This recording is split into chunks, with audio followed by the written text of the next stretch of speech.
కడదాకా నీతోనే అని, వెన్నంటే నీతో ఉంటానని ఎంతగానో నన్ను నమ్మించి వెన్నుపోటునే పొడిచారే. మారే మనిషిని నమ్ముట కంటే యెహోవానాశ్రయించుటే మేలు. మార్పు చెందని యేసయ్యా మాన్పుమయా ఈ గాయమును. మార్పు చెందని యేసయ్యా మాన్పుమయా ఈ గాయమును. మాన్పుమయా ఈ గాయమును.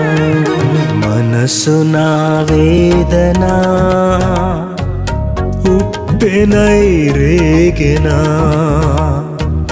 మనసులో నెమ్మది